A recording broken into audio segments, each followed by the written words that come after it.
The tugboat, for its size, is the most powerful craft afloat. And the Star Tugs are the power behind the docks and waterways that make up the big city port. This is Tugs.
There are two things that my subscribers have requested for me as long as I can remember. One is a full review of Thomas and the Magic Railroad, which I will probably do someday. And the other being, talk about Tugs. Do a review of Tugs. When are you going to make a video about Tugs? So to all those who have requested a full Tugs video over the years, you all have been patient. And this video is for you. So what the hell is Tugs? What is this obscure-ass show from the 80s that no one remembers? Well, if you've ever seen a video of mine, then you are aware of it, because my channel name and icon are taken right from it. Tugs was the very short-lived sister show of Thomas the Tank Engine, created and produced by the same people in the same studio. While in style they look very similar, the two couldn't be more different. Tugs is about two fleets of anthropomorphic tugboats competing against each other in the big city port during the Roaring '20s. While Thomas was a bit more restrained and more for younger kids, Tugs was bold in the sense that it wanted to take bigger steps. It wanted to be for older kids, and play with tone in a more drastic way. The end result was a show full of total creative liberty, dazzling set designs, charming characters, and very real harmful threats. The show premiered a first season in 1989 and didn't go beyond that. Tugs did not see the same success as Thomas, obviously, and I want to talk about why this show had the fate that it did. In this video, we'll be taking a very in-depth look at all aspects of this very short-lived series. We'll be discussing the production history, the characters, each and every episode and their supposed canonical order, its production complications and why it ultimately failed, the legacy Tugs left behind, and where the Tugs themselves are now. Join me on this adventure as I tackle one of the most unique, inspired, and beautiful kid shows ever created. This is Tugs.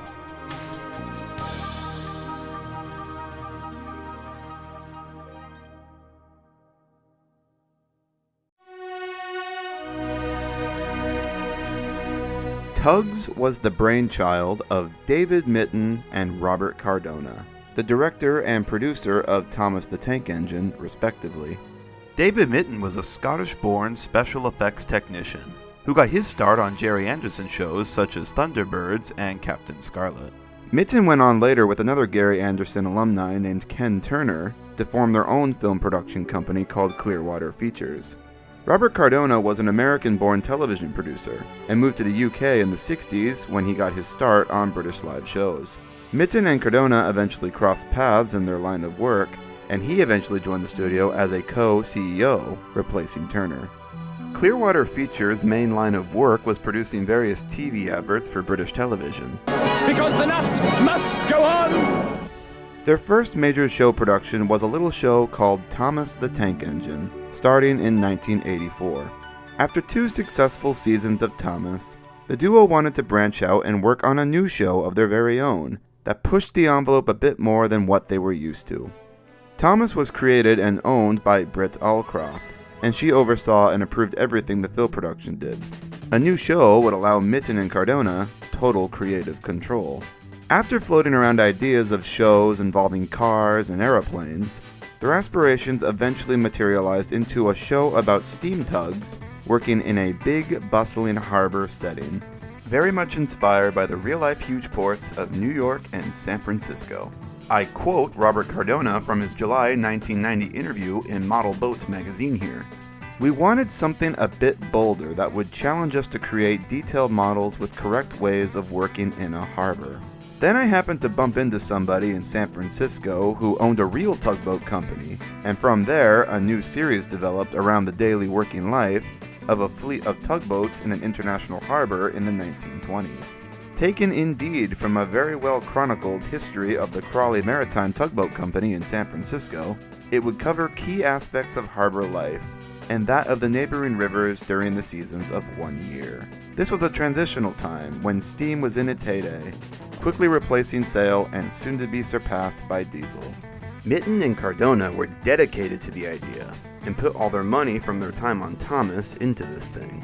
Lots of research went into the designs of the vessels and sets. The duo visited several ports around America to gather inspiration. Cardona mentioned that in the research, they discovered that the East and West Coasts handled the tug industry very differently.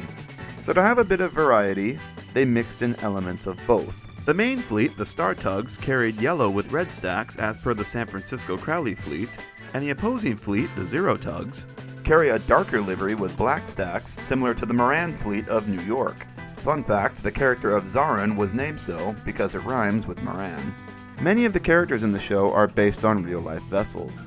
The character of OJ was clearly based on the preserved Eppleton Hall, one of the last remaining time paddle steam tugs in existence, and currently moored in San Francisco. Grampus, the midget submarine, was based on an actual two-man sub called Grampus.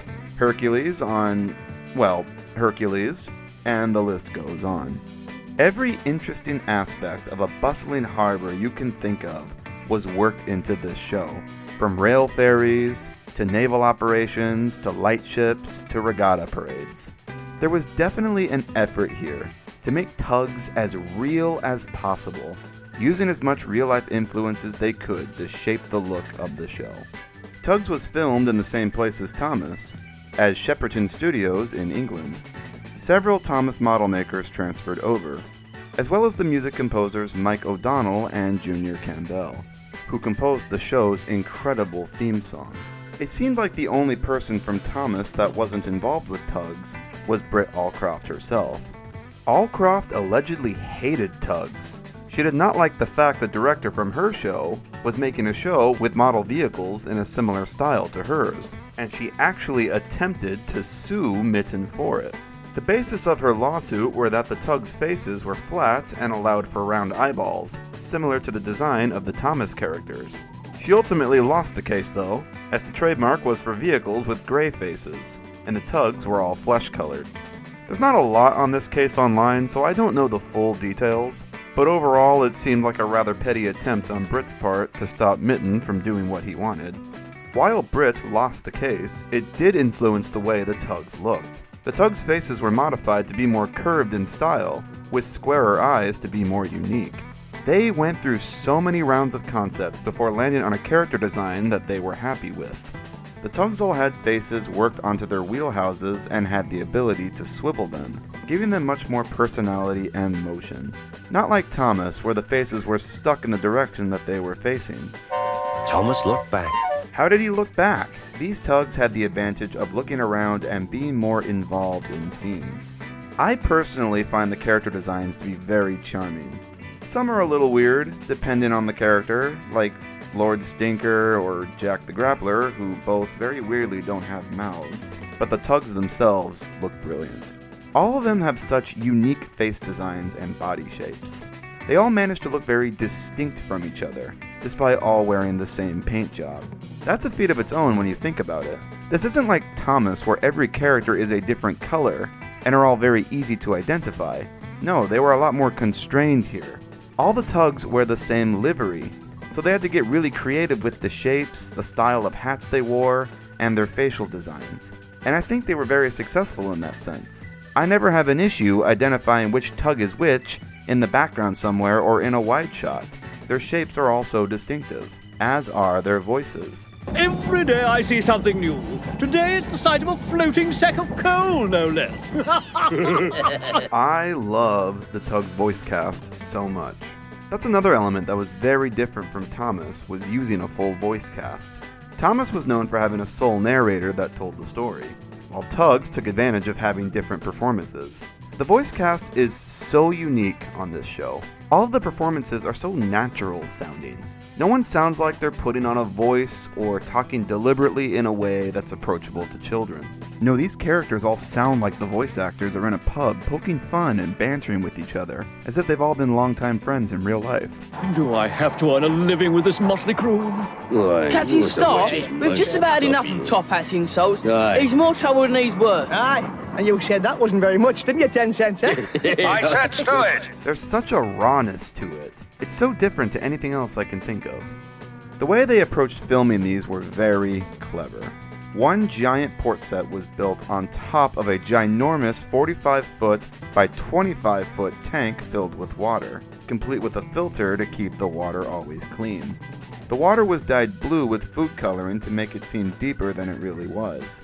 Crew testimonials say that David Mitten was a real joker on set, and once brought goldfish to put in the tank for fun, only for the dye to pretty quickly kill them.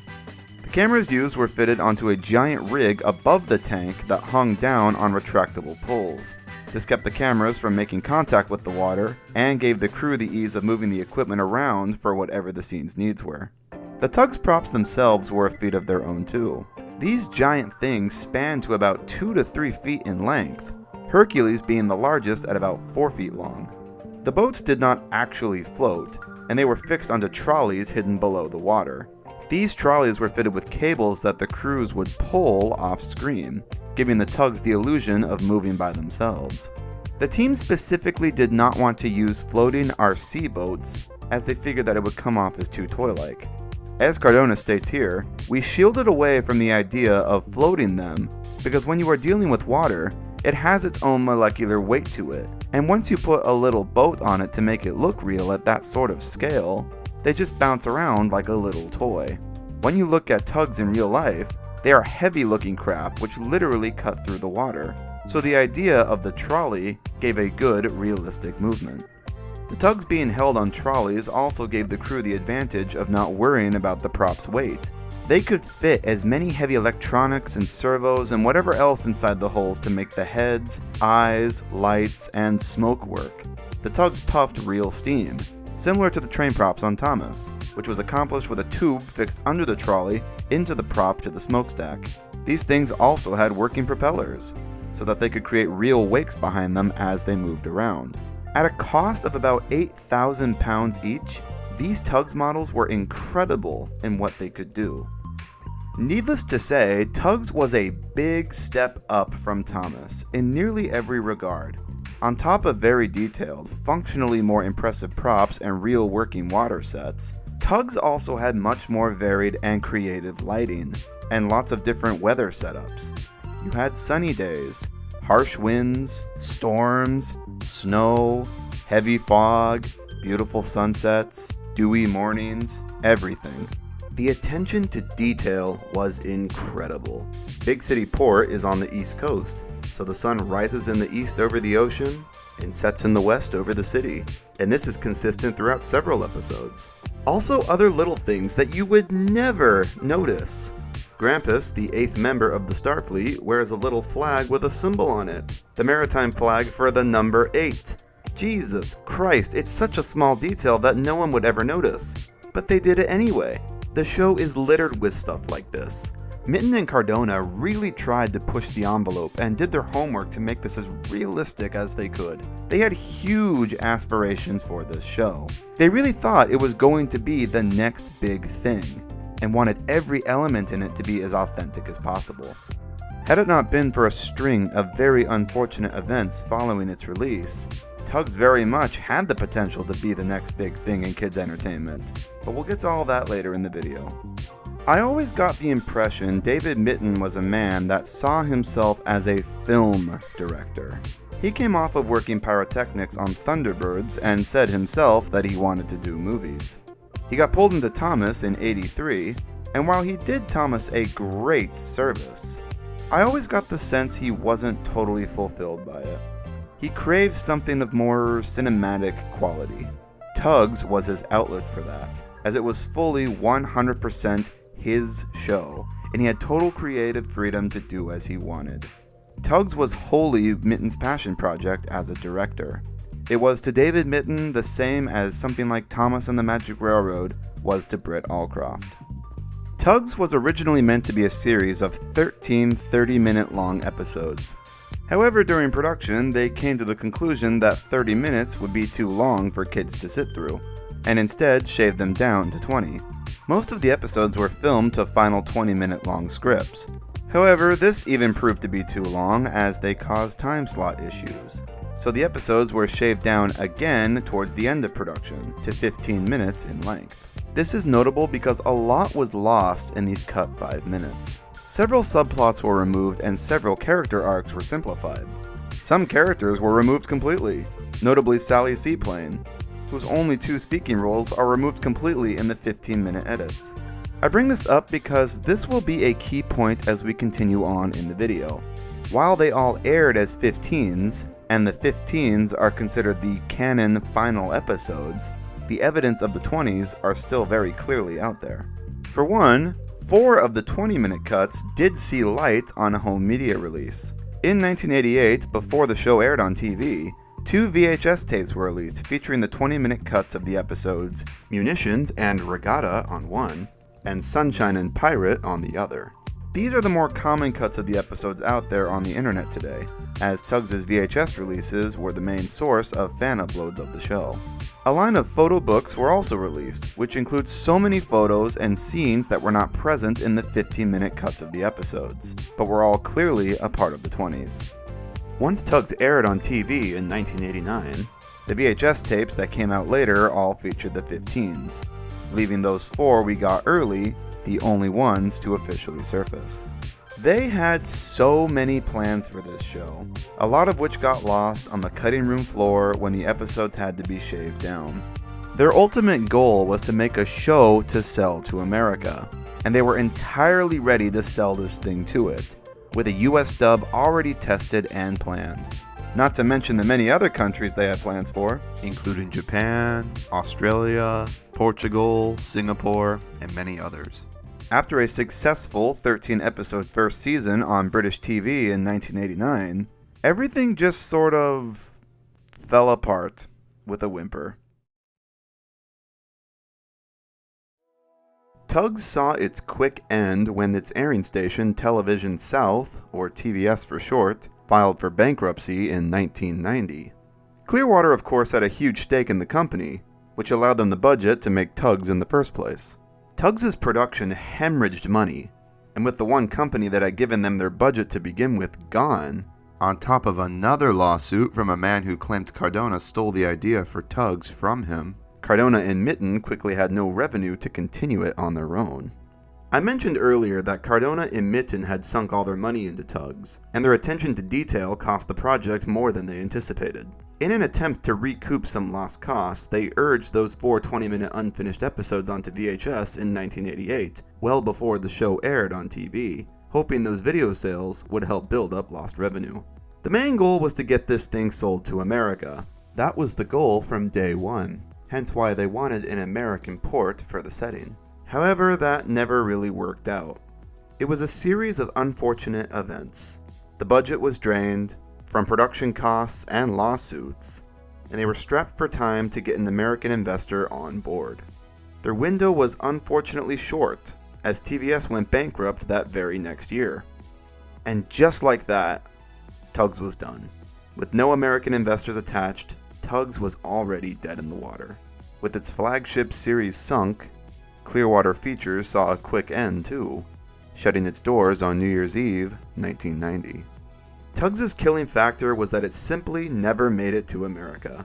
Tugs just didn't have enough time to reach investors, so no one picked it up before the bankruptcy happened. Thomas fortunately had seen international success in America and Japan by this point, and Britt Allcroft was able to safely continue it under her own company, the Britt Allcroft Company. Tugs never got the same treatment, and was lost to time.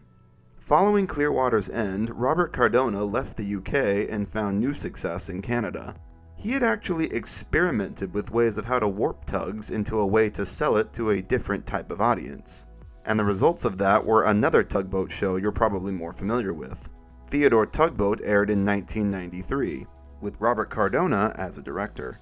A lot of what was learned on Tugs was applied to the production of Theodore, using the same type of camera setup and the exact same periscope lens from Tugs. David Mitten, meanwhile, returned to Thomas under Britt Allcroft's company and continued as director of the series. I'm sure there's a story there, but I find it shocking Allcroft even allowed Mitten back on Thomas at all. And I find it even more shocking that Mitten even wanted to return after being sued by her. These two had a very strange relationship. Along with him came many of the show's props that frequently appeared in the Thomas seasons following. Most notably the Big Mickey Crane, the Fulton Ferry, the tramp steamer Izzy Gomez without a face and hat of course, and several background shrimper boats and dockyard cranes. Many Tugs crew members went on to work on Thomas as well, and a lot of what was learned on Tugs was brought over to Thomas and elevated it. You'll notice quite the visual quality shift between Thomas's second and third seasons. Working water sets became much more common, lots more varied lighting and weather, and even little things like the vehicles facing away from the camera to obscure the faces, and lots more low angles to make them look bigger than they actually were. Seasons 3, 4, and 5 are what I consider the golden seasons of Thomas, and a lot of what I love about them can be attributed to the advancements the crew made on Tugs. And that, unfortunately, is where the history of Tugs' production ends. It's a real shame Tugs never carried on the way David Mitten and Robert Cardona had hoped for. But it sure does have quite the story to tell. And we're only getting started.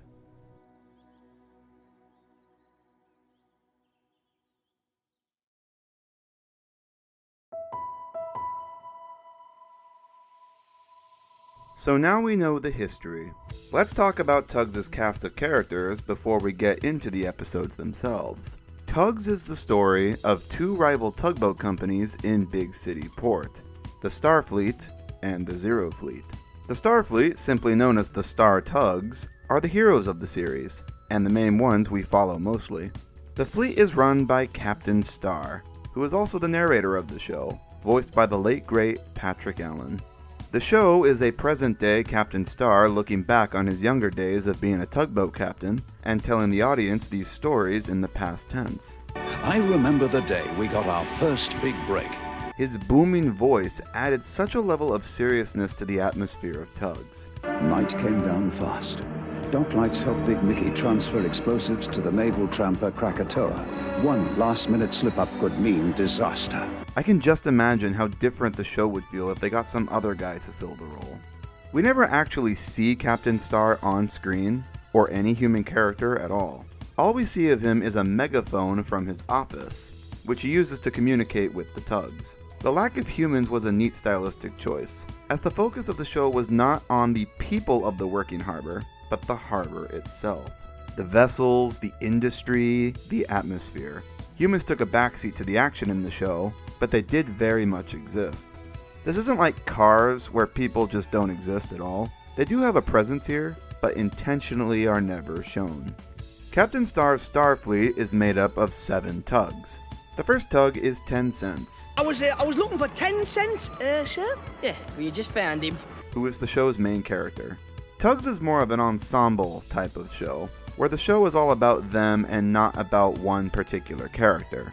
But 10 cents is very much the audience stand-in. He is young, a boy's age, and actually voiced by a teenage boy, much like the audience watching. He has speaking roles in every episode and usually plays a key role in every story. 10 cents is a switcher tug, which means he's a tiny tug that does odd jobs within the port, like sorting barges or taking fuel to Lily Lightship.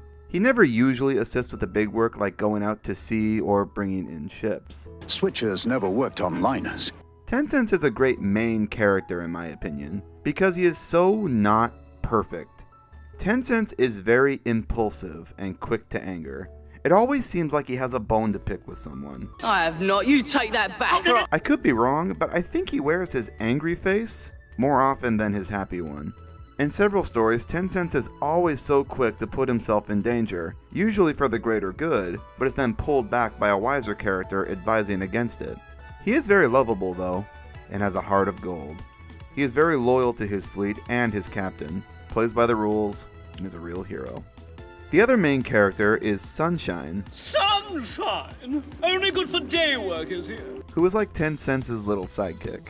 Sunshine is the newest Tug, who joined the fleet in the first episode.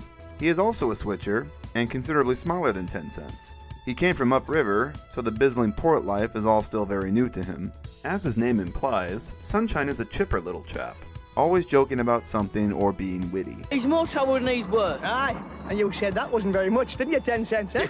Even in moments of dire seriousness, Sunshine is still very optimistic or light-hearted. The smoke from me stack seems a bit heavy, though. I'm afraid that smoke's not coming from your stack. No, I didn't think it actually was. He's a great contrast to Tencent, who never jokes and is usually so hot-tempered and angry.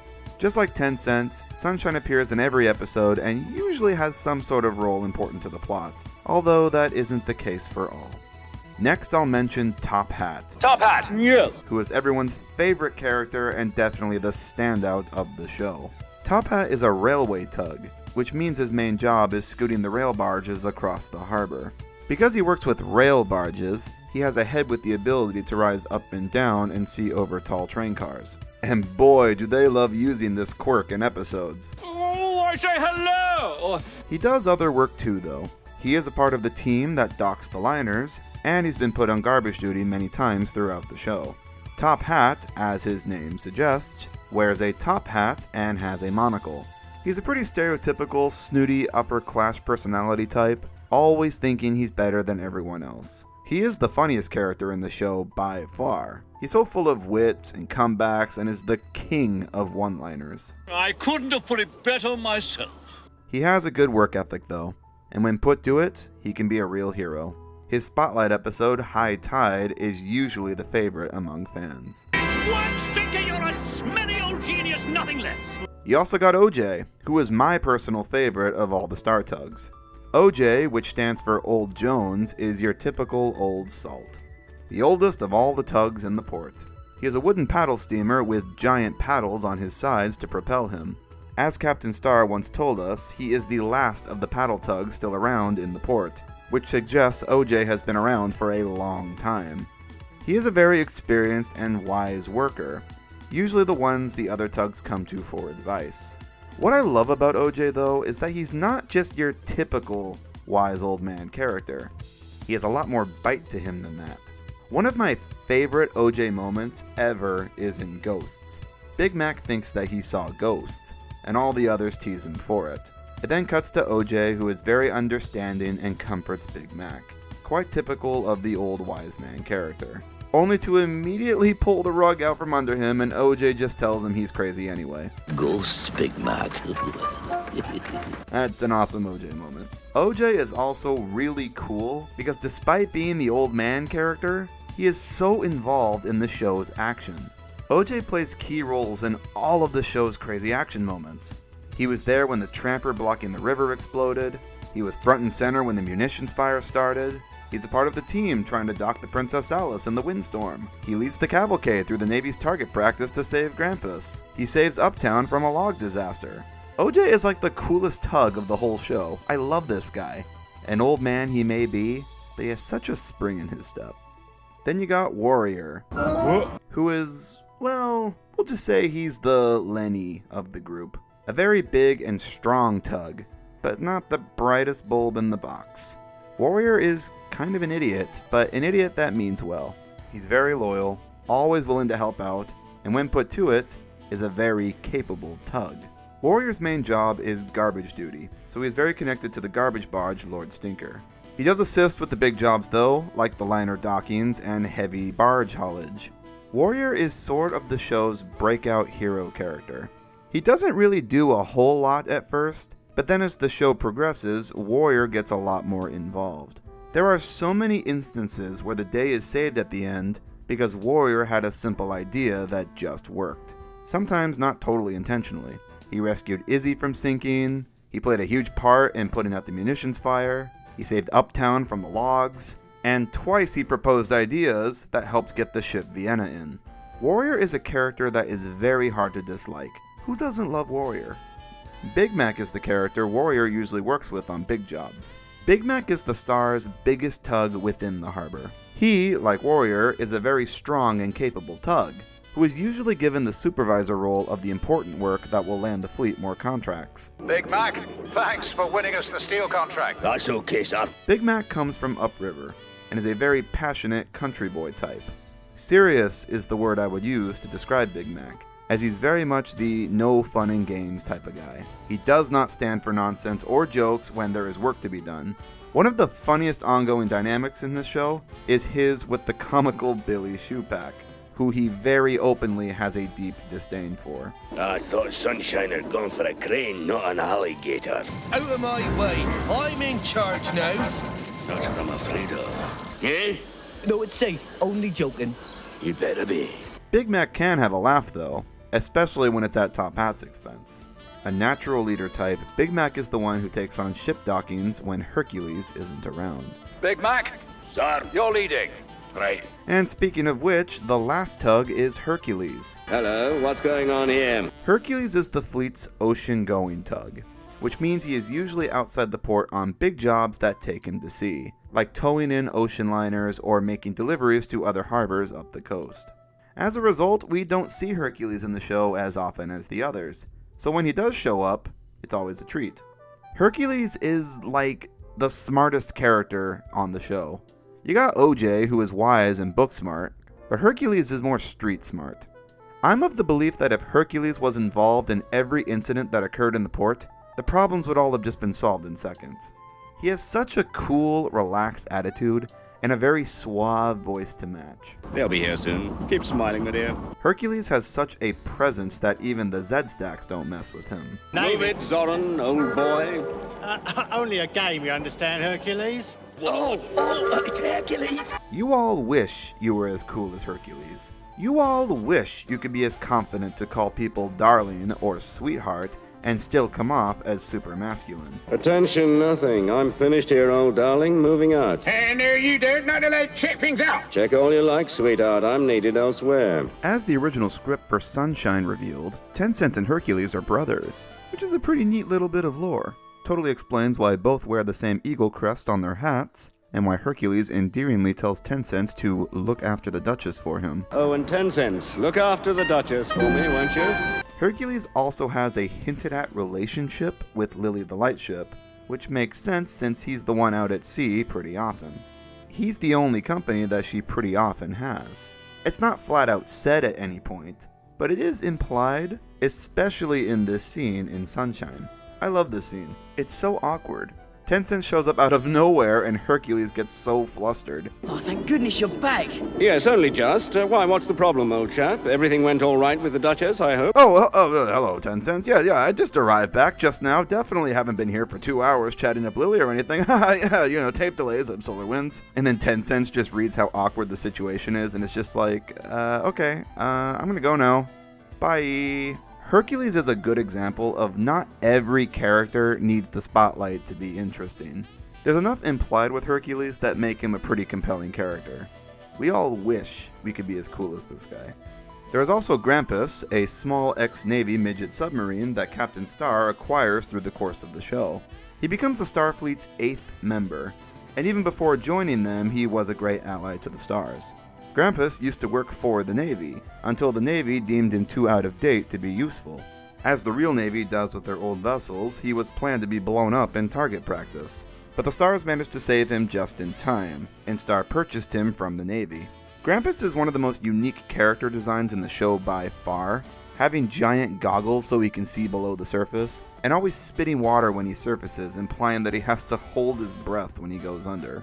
He speaks with a lisp, which I think is meant to convey that he always has water in his mouth because his face is right at the surface line. If the modern Navy's gonna be like him, I'd be better off down with the fishes. He's also a very cheeky sort that doesn't always respect authority, as evident by the many times he directly spits water at Blue Nose. What has me here? What the? So those are the heroes of the show.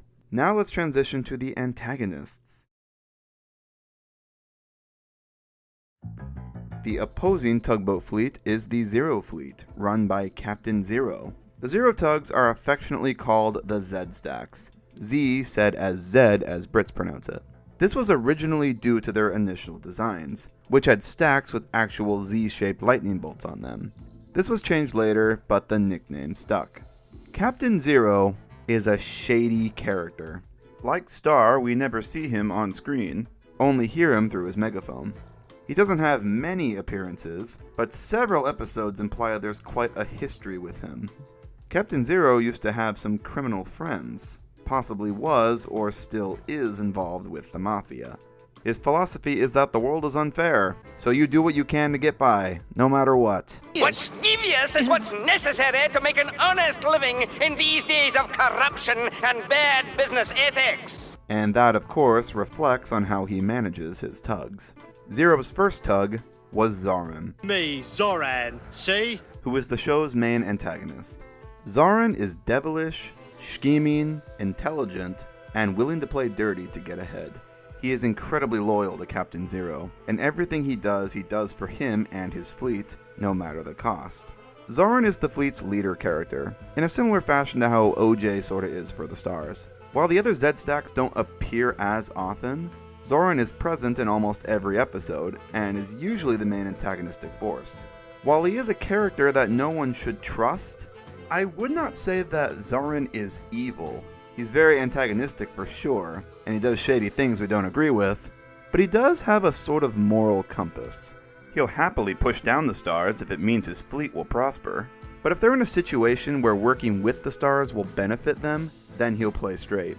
We get rare moments where Zoran actually agrees with the Stars, like that one moment in Munitions when he actually defends OJ. You shouldn't move a barge that's being unloaded. Go and draw your pension, OJ, you bastard. Shut it, the paddler's right. We're not moving that barge, mister. And in Big Freeze when he tells off Zip and Zug for trapping 10 cents in Sunshine. You idiots! We needed that light here, didn't we? For us, as well as for them. Zoran is also one of my favorite characters. He's a very complex dude, and a very entertaining one. A lot of that comes down to his voice, I think, which is brilliantly performed by the show's assistant director, Chris Tulloch. It's so funny to me that Zoran gives one of the best performances in the show, and it's by the only voice cast member that isn't an actual voice actor. Tulloch just did the temp voice for the rough edits, but they all liked his performance so much that they just kept it. Stop laughing! Stop laughing, it's not funny! Next up is Zebedee, who is the brute strength of the Z-Stacks.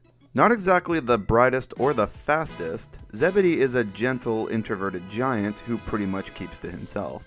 He works with Zach mostly and gets assigned the big jobs that require strong tugs. Zebedee is the show's most complicated character, and the only Z-Stack that was given a spotlight episode. In that episode, which was called High Winds, a lot is revealed about who Zebedee really is. Deep down he has a good heart, and while he puts on a big tough exterior, he really has no allegiance to either fleet and will help out anyone in trouble. As a result, Zoran doesn't really trust him that much and mocks him for being so sensitive. You've been helping those star switchers, you creep. Ought to be a goody-goody star tag, would you? While Zebedee was once offered to join the Stars, he turned it down as he claimed he was perfectly happy being a Z-Stack. I imagine that a lot more was planned for Zebedee in the second season that never was. Then we got Zip and Zug, who are absolute lost causes. They are both switchers too, the two young ones of the group, and are just complete idiots. They are sort of like Jasper and Horace types, two smaller henchmen that do Zoran's dirty work. Zug is the more conniving of the two, usually coming up with dumb schemes that never end well, and roping Zip into them. And then there's Zip, who I don't think actually has a bad bone in his body. In Warrior, he was ready and willing to help 10 cents, but was stopped by Zug. In Sunshine, he hasn't a clue what's going on or understands why the Z-Stacks do what they do. Oh, my name's not Zoran. But it is Zoran, isn't it? He's just a hopeless idiot, roped onto the wrong side of the conflict. They're humorous characters though, and they mostly conflict with 10 Cents and Sunshine, as they all do similar work. The last Zed stack to mention is Zack, who is the one we see the least of throughout the show. Zack is shown to be a very slimy type of character. He comes off as the most mafia-like of the group. Seen it with my own eyes. Yeah, we both seen it. I always got the impression that Zack was the only tug on the fleet that Zoran could confide in. Like he knew at all times Zack and him were on the same page. He learned that he couldn't trust Zebedee, and Zip and Zug are idiots, so Zack was always Zoran's sort of right-hand man. Like Zoran, Zack is also willing to play dirty and get ahead of the stars, like in High Tide when he suggested they take a shortcut to beat them. In Jinxed, he blatantly offers to sink Boomer. See ya, Boomer. If you need any help sinking, let me know. Oh, how nice of him. He's all talk though, as Zack is pretty crippled by his faulty engine. Nothing wrong with it. Besides the two tug fleets, Big City Port is littered with other secondary regulars that help make the world feel so lived in. I won't go over all of them because there are just too many to talk about, but I will go over some of the more prominent ones. Lily Lightship, the show's most prominent female character, is a lightship that is anchored out at Demdur Rocks and blinks a light to keep ships away from the shallow waters there, clearly inspired by the real Nantucket lightship that keeps ships off of Nantucket shoals. She is outside the harbor and sees very little action, so she often gets lonely and longs for company. She has a thing with Hercules, as we already discussed, seeing as Hercules often goes out to sea for work, so passes by her pretty often. Lily is pretty neutral to the whole Stars-Zed Stacks conflict, and treats them all equally and politely, although she's not above pulling a fast one on Zoran, if given the chance. What? You crook! That's good coming from you, Zoran. Lily is sort of like a holy character in the show, a shining beacon to the other characters, quite literally. She's like a siren that guides everyone home. I've always really liked Lily. She has one of the most fun props in the show, alongside OJ and Top Hat, of course. Bluenose is the main Navy representation in the show. He is as insufferable gets. He is so up his own ass as an authority figure that he just thinks everyone will always do what he says, always. If I order you to jump, you jump. Bluenose is the most unlikable character in the show, no question.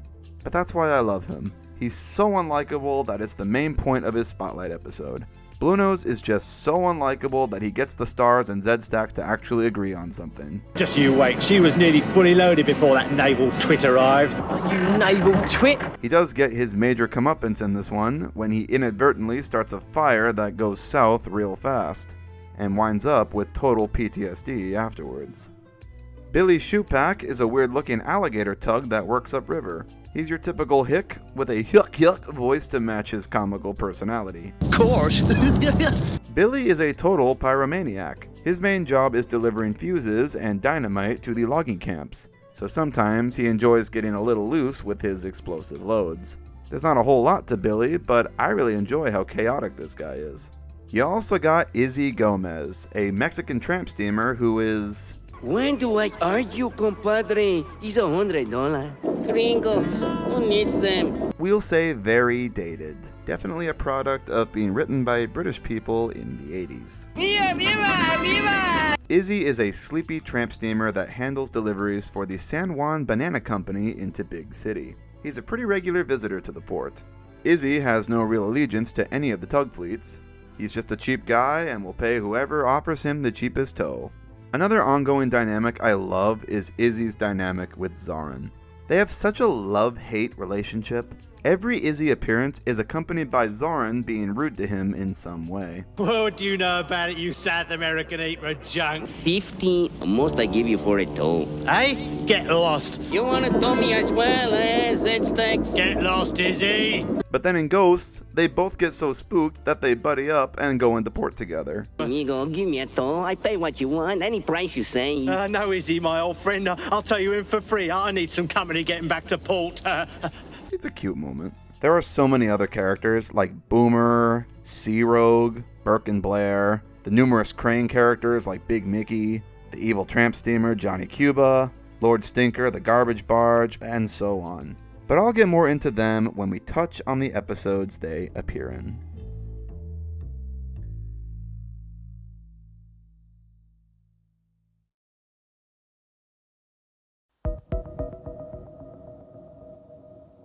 Now we'll go through each of the 13 episodes, and I'll give a quick rundown and review of them. One of the most debated topics is the official order the episodes fall in. Unfortunately, there are like 2 or 3 different orders, and I don't know which is factually the most correct, so I'm just going to go through them in the most common order found online. The order they aired in. Episode 1, Sunshine. This is the pilot episode, and as all pilots are, is pretty simple in structure, as they are meant to introduce the world and the characters more so than tell a deep story. The plot of this is the Star Tugs have the chance to dock the ocean liner, the Duchess. On the same day, a new tug called Sunshine comes and joins their fleet. Zoran and the Z-Stacks try to sabotage them, and do so by purposely causing Sunshine to ram into the Duchess during the docking.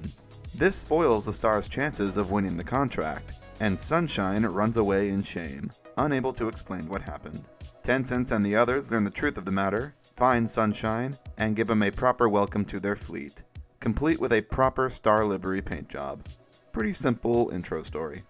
It's not the best of the show, and the overall plot is nothing that original.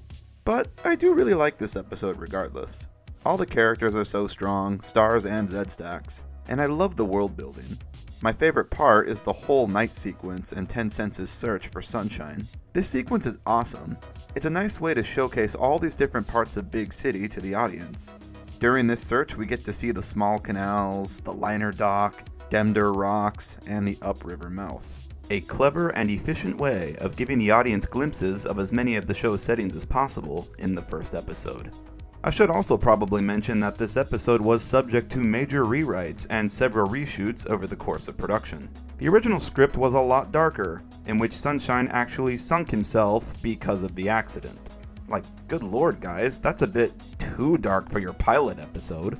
This was changed later to him just grounding himself by accident, although he is covered in seaweed, so make of that as you will.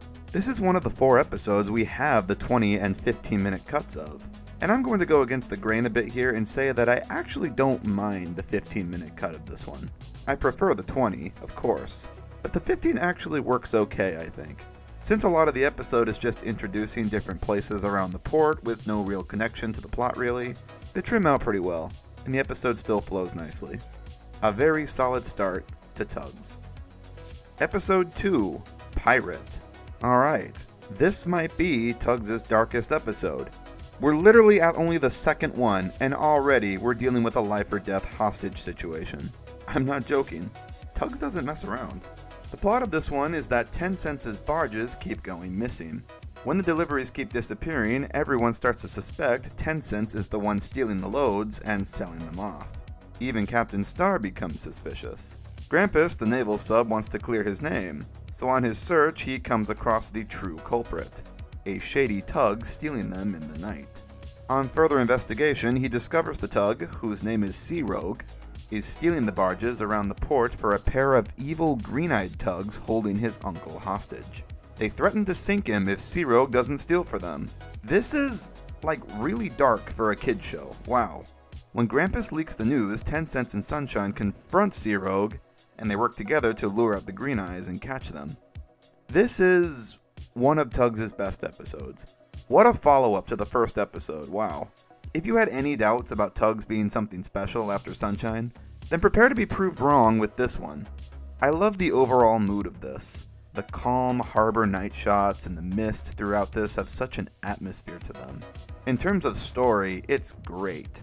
It's all mystery and build-up, continually building, with new plot reveals as it goes. I love that they didn't sugarcoat the extremities of the situation. Sea Rogue's uncle was going to die, and even told Sea Rogue to basically just forget about him and leave. I'm okay, but don't do it. It's wrong. I can't leave you here with them, old man. Pretty deep stuff here. There was a lot that happens in this one, so this is one you can tell they sort of struggled to trim down seamlessly to 15 minutes.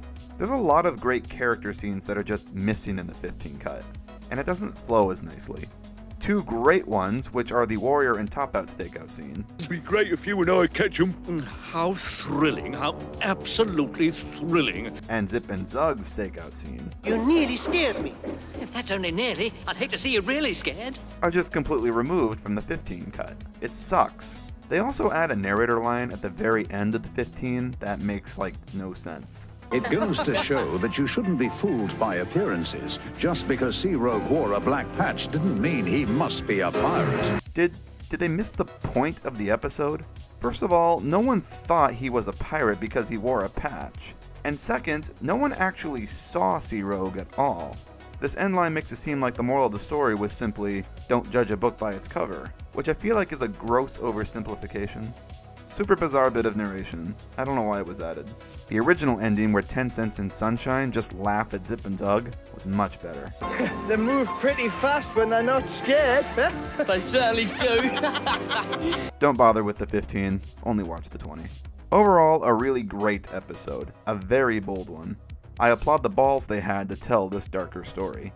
Definitely in my top 5. Episode 3, Trapped. Trapped is the funniest episode of the show, with the most zany and simplest of concepts. In this one, the Tugs are working upriver. Zoran and Zug are towing a rusted tramper to a breaker's yard, when it breaks loose on them and blocks the river. This episode basically predicted the Suez Canal fiasco. This was that. So the whole episode is the Tugs stuck on the other side trying to figure out a way to move the tramper.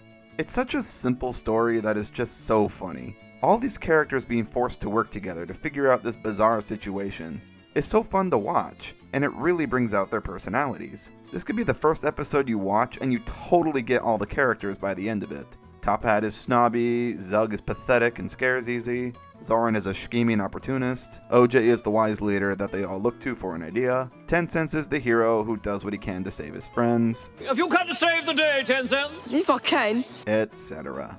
It all comes to an end when Billy's shoe pack comes to the rescue and just blows the thing up with dynamite.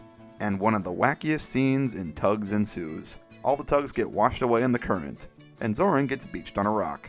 A perfect end. I love that this one is placed right after Pirate. Right after that super moody, dark story, here's one that is just plain fun and full of charm. Tugs has range, man. I love it. Episode 4 is Regatta, also called 4th of July. This is a pretty big episode, with 2 big plots and a subplot all combined into one. It's 4th of July in Big City Port, and a lot is happening. Everyone is preparing for the annual regatta parade. Lily Lightship is upset because she never gets to see the annual parade, always anchored out at Demdur Rocks, keeping ships off the rocks with her light. But one night, a blind tramper misses her light and strikes her. An incident inspired by the real-life incident where the White Star liner Olympic struck the Nantucket Lightship and sunk it. Lily starts to sink, but luckily Grampus finds her and keeps her afloat until help arrives. Yes, I know what this looks like, let's all be adults here. Lily gets saved and brought into dry dock for repairs. It all works out for her because she got to see the parade this year after all. Meanwhile, we have another plot happening with Grampus and the Navy. The Navy deems Grampus too old to be useful, so they decommission him, and plan to blow him up in target practice. Grampus just sort of humbly accepts this fate and goes along with it. They're going to blow me up today. Huh? Geez, Grampus, you're weirdly okay with this. The stars, of course, can't let this happen, and put the parade on hold to save their friend. They fake parade out to sea and march right through the area, swapping Grampus out with a timber barge. Grampus is saved, and after hearing what the Tugs did, Captain Star buys him, and Grampus becomes a part of their fleet. A very happy ending. So much happens in this one. We're introduced to so many staples of the series here, and so much important lore stuff occurs. First of all, we learn a lot about Lily. This is her first major appearance. We're also introduced to Bluenose and the whole Navy presence in Big City Port. We get a bit of history with Grampus, and he becomes a Starfleet member. On top of that, we're also introduced to Lord Stinker and Warrior being the garbage tug, in a scene that everyone remembers. Nice day for garbage. There's no garbage today. What do you mean, no garbage today? No garbage today. Regatta is such an unskippable episode. Too much important stuff happens in this one. Not so much plot-driven as it's more, these are all the things that happened on 4th of July this year in Big City Port. We have both cuts of this episode too, and like Pirate, you can tell they struggled to get this one down to 15 minutes. There's just too much that happens in this one. The 15 acts as the whole garbage day scene, and that's just sinful. Just watch the 20. The 15 sucks. Regatta is a pretty crucial installment in Tugs. You can't skip this one. Episode 5, Munitions. I'll just straight up say that this is my favorite episode of the show. Hands down. The plot of this one is that the Navy is loading munitions onto their ship Krakatoa, and the Tugs are put in charge of transporting them to the dock. They have to be careful though, as munitions are not something you want to bump around. They're all stressed as the officious naval tug Bluenose keeps trying to order them about. Bluenose technically has authority over them as an officer, and on the night of the loading, he takes his privilege a bit too far and bumps a barge. An oil drum falls over, a crate breaks, and just like that, all hell breaks loose. A fire starts, and the munitions are set ablaze. The rest of the episode is an action-packed adventure as explosions go off and spread fire around the port. The Tugs all step in to help do their part to put the fire out. It's quite the battle. There is no doubt in my mind that this is the episode everyone thinks of when they call back to Tugs. You can tell the crew knew that this was the big one. This was the flagship episode of the show, and the one that was going to sell this thing. In fact, I know that's true because it was one of the first episodes they put on VHS even before the show aired. They wanted this to be the world's first exposure to Tugs. Funny enough, this was also my first exposure to Tugs as well, all the way back in 2007. I had absolutely no clue what Tugs was, only to stumble upon an 8-minute clip of this episode uploaded onto Random Stuff's channel. I was so blown away with what I saw, I just had to know more about this crazy ass show. It's been deleted since, sadly, but the channel is still up. Dazzling special effects aside, I think this episode does an amazing job at building tension. The build-up to the action in the first 10 or so minutes is so great. There's a real feeling of dread in the atmosphere throughout this whole thing. You know something is going to happen. All the tension with Bluenose is leading to something big. And when it finally happens, the episode is non-stop from that point on. The execution of the fire scenes are amazing too. The Tugs are all shouting at each other, the fire tug is barking orders over the explosions, everyone is in such a frizzy. They're all in danger. This shit is so exciting. It's such a fun ride. The fact this whole concept was allowed to exist at all in a kid show is so crazy to me. I mean, I know this was the 80s when kid shows weren't as neutered as they are today, but even then, the fact there was a time when TV companies approved stuff like munitions and petrol tanks blowing up, and Navy interference in kids programming blows my mind. What a magical time this must have been.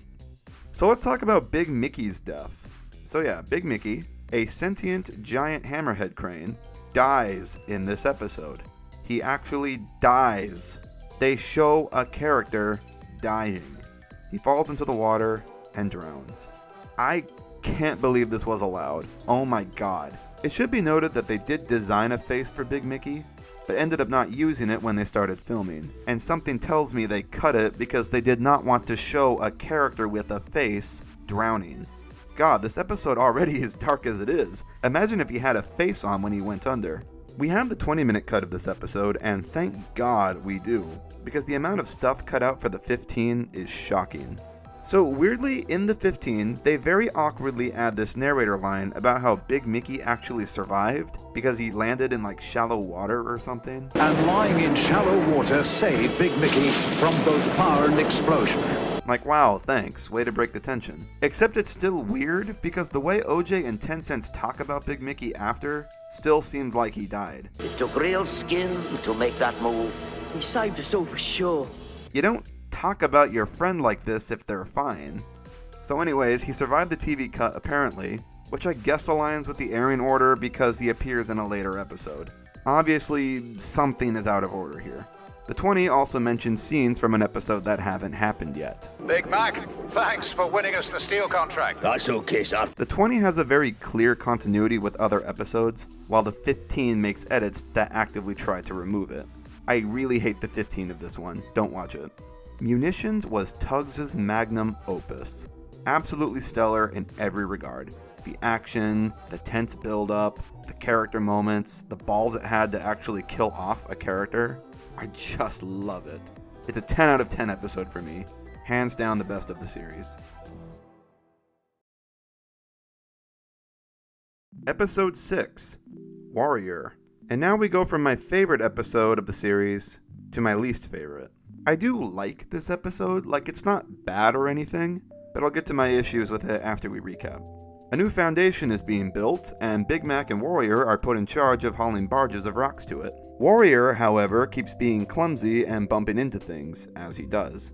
Izzy Gomez, meanwhile, decides today is the day he's going to sneak into port for free, and while trying to do so, he runs right into the new foundation and grounds himself.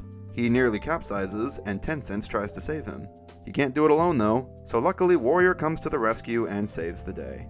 And that's it. That's the episode. Okay, so there are a lot of fun character moments in this one. I like Zoran being a dick to Izzy.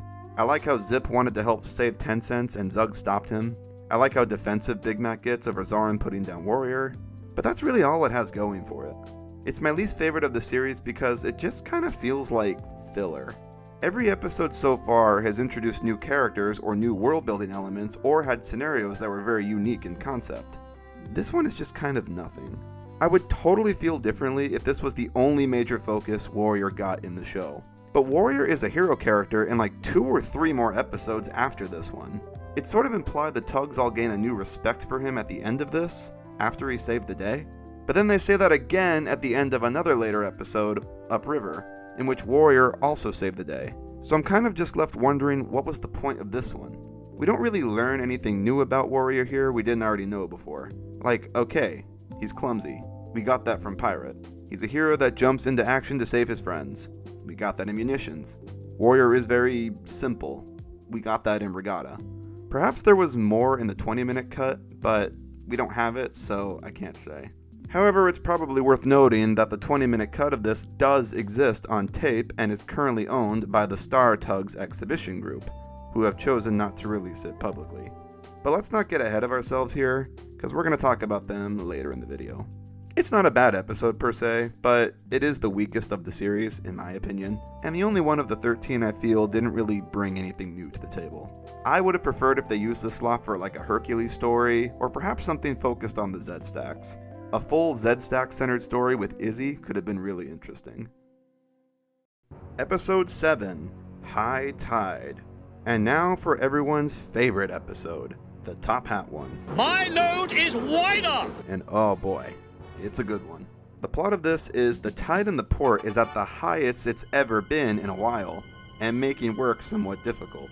Meanwhile, a steel company is moving across the bay and offering a contract to the tug fleet that successfully transports their machinery to it. Zack and Zebedee are hauling a tall steel rig, and take a shortcut through a canal to beat the stars. They forget about the high tide, and the rig collides with a railway bridge. The two go to get help, and while they're gone, a train approaches, and it's up to Top Hat to get the rig under the bridge to hold it steady while the train crosses. Once again, Tugs excels at building dread. The tension of this entire train bridge sequence, from when you first hear that train whistle to the moment it crosses. It's impossible not to have your eyes glued to the screen during this whole thing. The music softens and you get this brief moment of relief that everything is fine. But in typical Tugs fashion, the action doesn't stop there. The rig tumbles and the bridge collapses. Another train is coming. Oh god, what to do? With the awesome rescue music popping off, Top Hat jumps into action and pushes Lord Stinker the garbage barge under the bridge, just in time to catch the oncoming train. This show is so fucking awesome. This whole sequence is just so good. There is just so much to love about this episode. Top Hat's hero moment at the end is so satisfying, because he's been nothing but a prick throughout the whole show up to this point. So to see him step up to the plate when thrown into a stressful situation was just great. If you had any doubt prior that Top Hat was on the wrong team, this episode is sure to convince you otherwise. This guy is a star Tug. There's more to love too. The intro sequence is just pure porn. All these shots of the bustling harbor as Captain Star tells us how the industry in Big City works. It has such an atmosphere. Very David Mitton. This is another of Tugs' best episodes, hands down. Another top fiver for me. Episode 8, Quarantine. Okay, so we just went from the best episode, to the weakest episode, to another great episode, and back to a weak episode. Don't get me wrong, I think Quarantine is much better than Warrior, because unlike that, this one does introduce lots of new world building elements, with OJ's history, Burke and Blair, and the Fulton Ferry. I'll get to my gripes in a bit. Just like Regatta, this is also two different plots sort of combined into one. The main plot is about OJ. A heat wave strikes the port, and OJ's engine in its old age is starting to act up. It flounders on him, causing him to lose control and smash a barge into the Fulton Ferry, sinking it. All while this is happening, Burke and Blair, the scrap dealers, keep a close eye on him like vultures. Their main goal is to buy OJ from Captain Starr and sell him for scrap metal. Always on the lookout for who's next to go. That's our business, and OJ's top of our list. Evil little demons they are. The other plot is about quarantine, as the title reflects. A plague is going around, and infected ships are being quarantined out in the harbor for 40 days. Wow, Trapped predicted the Suez Canal incident, and this one predicted coronavirus. Tugs really was ahead of its time, wasn't it? As a result, towage jobs are so low that the Tugs are competing for work more than ever. Zoran tries to snatch a tow from under the stars, only to find out the tramper is infected, and gets quarantined himself. I think the reason I don't care as much for this one is because it just doesn't flow very well. And I'm going to assume the 20-minute cut of this was probably better. Stuff just sort of happens in this one that you think is important, and then it's just like never touched on again. Like, the Fulton Ferry sank in this one. That's so crazy. That's the big scene everyone remembers from this. But then they just like never mention it again. We never see it refloated, so overall I'm just kind of left wondering why it was even left in the episode at all. Then it cuts to this quarantine plot with Zoran that isn't really related, only loosely tied together by OJ blowing his engine to stop Tencents from going near the infected tramper. It's all just very clunky. I also don't like Captain Starr in this episode. This is a common complaint. I'm not the first one to comment on it, but yeah, I don't like him very much in this. He's such a dick. You know the scrapyard dealers are looking for useless tugs, don't you? Now next time you're late, I'll ask them what they'll offer for a couple of switchers, understand? Really, dude?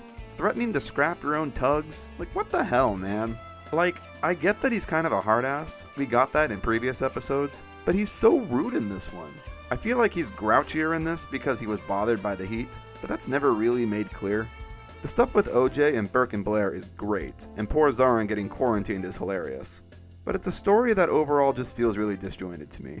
Like, they almost had a really good script here, and hell, maybe they did. We won't know for sure unless the 20-minute cut ever surfaces. It's one of the weaker episodes, but not a bad one by any means. It's definitely above Warrior. Episode 9, Ghosts. And we're back to a great episode again. The plot of Ghosts is about, well, ghosts. There's ghost tugs in the harbor, and one night all the tugs have their own experiences witnessing them. That's it. There isn't much of a plot to this episode. Now, normally I would mark that as a complaint, but I'm not here, because telling a good story was not this episode's goal. The goal of this one was to make the audience feel a certain way, to make them feel totally creeped out with visuals. Its goal was to make the spookiest atmosphere they possibly could, and I think they totally achieved that. The fog effects are brilliant, the white lights on the ghosts look so angelic, that eerie choir that sings when the ghosts are on screen. It's almost beautiful in a way, hauntingly beautiful. My first exposure to this episode was back in 2008 or so. I remember I was at my cousin's house when someone uploaded the episode to YouTube. I remember being so excited because I knew this was the really creepy one. My cousin and I waited until night to watch it, we turned off all the lights, and watched this for the first time in pitch dark. And man, what an experience that was. The best scene is the King Neptune one, when Tencents and Sunshine witness the face of Neptune out at sea. And oh my god, this scene is terrifying. The build up to it is so tense, the galleon rises out of the water, lights start going off. You're seeing all this through the Tugs' eyes. You have no idea what's happening just as they do. It's so crazy. At the end, Hercules shows up and just explains everything the Tugs saw with total logic in typical suave Hercules fashion. I love that. Good old Hercules, here with all the facts. I love that final shot of Hercules looking around with a confused face on. You know he's just thinking, everyone I work with is insane. I love that he explained everything except the face of Neptune. Weirdly, that's never explained, and I'm sure that was intentional to leave the audience guessing. Was that face real? Did the Tugs really see that out at sea? Or was it really just them going crazy in the fog? We'll never know. Typical Mitten. Ambiguousness is effective. Let's talk about that deleted scene. You know which one I'm referring to. Yeah, that deleted scene. The one with OJ and Big Mickey. Okay, so there was a very interesting scene that was cut from this episode. I'm not sure if it made it to the 20-minute cut. It very well might have. So what happens is that OJ travels along the canal with the old cranes, and he starts to go crazy in the fog. For a split second, he thinks he sees the ghost of Big Mickey, with a weird face appearing on the Big Mickey lookalike, which looks like this, only for it to disappear moments after. OJ goes crazy in the fog, tries to convince himself that he isn't seeing ghosts, only to witness the ghost Tugs. This momentary ghost character was called Snatcher. The fact there was an ongoing subplot in the show regarding the death of Big Mickey and OJ feeling guilty about it is just so intriguing. This is one of those cool ideas I mentioned earlier that got wiped from the show when they had to trim the episodes down. Such a shame we lost this. I'd be lying if I said this wasn't a top fiver for me. Just like Pirate, just like Munitions, I applaud this one for having the balls to be unapologetically dark. You won't see stuff like this in kid shows today, not with this kind of tone. Definitely one of Tugs' most visually striking episodes. Episode 10, Jinxed. This is the episode, people. This is it. This is the episode that the unlucky Tug originates from. This is the episode that features the man himself, Boomer. Okay, Boomer! The plot of Jinxed is about a Tug called Boomer, who 10 Cents and Sunshine come across adrift in the open waters outside the port. Boomer was waiting out at sea for a ship to hit him because he was miserable and just wanted to die. Pretty dark stuff, jeez. Boomer explains that he has been jinxed his entire life after a company changed his name. Unfortunate, unexplainable mishaps happen to him constantly. The Tugs don't believe him at first, of course, and try to help him out, only for Boomer's jinx to keep causing havoc around the port. As the weird events continue to get worse and worse, the Tugs finally begrudgingly accept that the jinx is real, and Boomer is just a doomed Tug. Anything's possible with Boomer. He really is jinxed. This episode is, well, it's hilarious. What a funny concept for a story, based on actual legends in maritime. It's a pretty common thing in the maritime industry that a boat is dubbed cursed when someone dares to change its name. Jinxed is one of the classics of Tugs. It's not crazy over the top and action-packed like Munitions or Ghosts, but everyone remembers this one. I think it's so memorable because it's just so whimsical and funny. A jinx causing unexplainable havoc in the harbor is just such a fun plot. And I love that the jinx is never explained. Usually in a story like this they would find the reason for the jinx or some sort of logical explanation, but that just never happens here. Everyone's arc in this one is basically just learning to accept that this supernatural jinx is real. It's great. Boomer is my favorite character in Tugs, obviously. You all knew that. I love Boomer because he's such a great contrast to everyone else in the show, and very unlike a character you see in kid shows. He's sadistic, he's sarcastic. Very droll, sir, very droll. He's, well, suicidal. I'm thinking, just what I wanted. He's just so jaded and done with everything.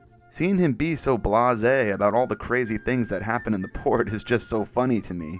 A munition barge explodes, and he's like, yeah, whatever, I expected that. All the cranes jam, and he chuckles. He starts sinking, and he cheers. He's hilarious. He's such a mood. I feel like a lot of people in our jaded 2021 internet culture today would find Boomer the most relatable character of Tugs. I sure do. I've had just about enough. I think Jinxed is probably the episode that suffers the most from the 15-minute cuts, to be honest. From what I understand, Jinxed was the first episode filmed, back when they still had the 30-minute cuts in mind. So over half of what was written for this episode was removed, and leaves the final 15 cut feeling like a lot is missing. I feel like there was more to 10 Cents' whistle possibly being the cause of the jinx. That's kind of just a loose plot thread that doesn't go anywhere. We do know there was more with Captain Zero trying out Boomer, more with the night crash, a whole scene of Boomer crashing into Izzy and causing an explosion, and a whole subplot with the stars docking Duchess again that was fully deleted. This kind of lack of proper conclusions this episode has is why I don't rank it as high as others, but I would be lying if I said this wasn't one of my all-time favorites regardless. It's a top fiver for me, despite these faults. Boomer is just such a great character. I really hope that they have more plans for him in the second season. Episode 11, High Winds. Another rather dark episode. However, this one is rather unique, for it is the first and only episode to spotlight a Zed-stack, Zebedee, and we learn quite a lot about him. A windstorm is approaching the port. At the same time, a grimy, villainous gangster tramp steamer called Johnny Cuba arrives, an old criminal friend of Captain Zero's. The two had an ugly falling out, and Johnny was banned from ever entering the port again. We don't see Captain Zero at all in this one, yet we learn so much about him. He really was a shady dude. Johnny spots Zebedee and threatens to sink him if he doesn't help sneak him in. Zebedee then gets stuck under Johnny's command, and forced to steal things like coal for him. At the same time, Zebedee can't tell Captain Zero about the trouble he's in, for he knows Zero would disown him for associating with Johnny. Poor Zebedee is stuck in a situation, being pulled from both sides. This is a fantastic character episode. The story is kind of nothing, to be honest. Like, not a lot happens. The stars bring in Princess Alice during the storm, and Zebedee, out of the goodness of his heart, helps them out, much to Zoran's disapproval. It's not really exactly related to the Johnny Cuba plot, but it's a nice little look into the psyche of one of the somewhat overlooked characters. Once again, I'm amazed Tugs was able to get away with what it did. They don't just imply Johnny Cuba is a gangster or involved with criminals. They flat out say it. Johnny Cuba's idea of a business pal was, like himself, a gangster. And the awful threats he makes to Zebedee are just shockingly dark. Or you'll find yourself at the bottom of the harbour with cement on your hold. He's a real threat to him. I really enjoy this one, and I really like this reveal of Zebedee's true nature later in the series. Nice cliffhanger for the audience, leaving them wondering what they would have planned to do with him in a second season. Episode 12, Upriver. This is our first winter episode, and our first look at the world of Tugs in the snow, and it is gorgeous. The Tugs are working upriver while the port is frozen up. Big Mac and Sunshine are shifting logs at a lake. However, Sunshine gets a bit too rough with them and gets stuck in the jam. A fire starts, because it's Tugs, of course it does, and then it becomes a ticking clock to free Sunshine before he catches too. Billy Shootback comes to the rescue and blows the logs clear with dynamite. Unlike Trapped, dynamite did not save the day this time. The logjam breaks up and all the logs push apart the barrier holding them in, and they careen downriver in the current, destroying everything in their path. News reaches Uptown, where the rest of the stars are. Warrior has an idea to build a barrier with barges to protect the town's marina. It works, except dumb Warrior puts himself on the wrong side of it. The logs arrive, Warrior gets caught in the jam, and pushes them off him with all his strength, and sends them into an abandoned warehouse that of course blows up because it's Tugs. This episode is awesome.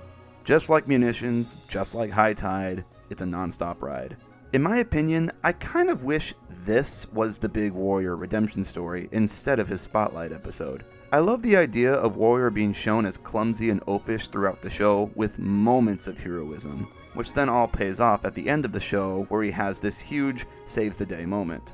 And all the others' opinions of him are changed after this. We gain new respect for Warrior, whose heroic action saved Uptown from certain disaster. Setting up an all-new dynamic between him and the others for the next season. This episode does basically the same Warrior did, but a lot better. And Warrior himself wasn't even in the first half of this one. This is a really fun episode. Not a top 5er for me, but it's so goddamn fun. Episode 13, Big Freeze. And now we've reached the final episode of the series. Winter has finally arrived and the cold weather has frozen up the port. The Tugs aren't able to get through the canals in the harbor, so all their work has been moved north to the river mouth. The big ocean liner, Vienna, is due in, and the Tugs are set to unload and refuel her out at sea. With the winter fog, Hercules is relying on Lily's light to guide him in with Vienna. However, Lily needs fuel. There's a problem, as Lily's fuel barge is in the port and frozen up, so 10 Cents and Sunshine have to find a new one somewhere upriver, and the pickings are slim. When night falls, they still haven't arrived and Lily's light isn't on, so the other Tugs try to come up with an idea of how to guide Hercules in. Warrior suggests setting fire to his garbage load, which he does, and it works, until it goes out. 10 Cents and Sunshine do manage to find an emergency light barge, which they get on just in time to guide Hercules. Vienna arrives and they refuel her safely. Then all the Tugs, Stars and Zed Stacks, watch as she departs into the winter fog. alongside a beautiful piano song that concludes the series. And just like that, Tugs is over. I like this one. Not a groundbreaking one or anything, but it's a great ensemble episode. Just like Trapped, a situation occurs, this being Lily's light just needs fuel, and the episode is all these personalities forced to work together to figure out the problem. Not an idea between us? No bright ones, Ozra. Anybody got a stupid one then? And yeah, the ending song is absolutely fantastic. It is just so bittersweet, man. Like, it was so beautiful, and was a perfect finale to Tugs. All the characters from both fleets are together as this gorgeous ship sails away to the Tugs theme song. It's perfection. But it's bittersweet because I don't want Tugs to end. As soon as the song starts, you know in the back of your mind that this is it. This is the end of the show. And it sucks. A very nice end to the series. Very satisfying. I only wish it could have gone on longer. My personal rankings for each episode go something like this. Number 13, Warrior. Number 12, Quarantine. Number 11, Sunshine. Number 10, Big Freeze. Number 9, Regatta. Number 8, Trapped. Number 7, Upriver. Number 6, High Winds. Number 5, Ghosts. Number 4, Jinxed. Number 3, High Tide. Number 2, Pirate. And number 1, Munitions. Now, I'm going to take a bit of a diversion and talk about something rather controversial. What is the correct order of the episodes? This is a topic that is hotly debated among Tugs fans, as different cuts of the episodes contradict each other.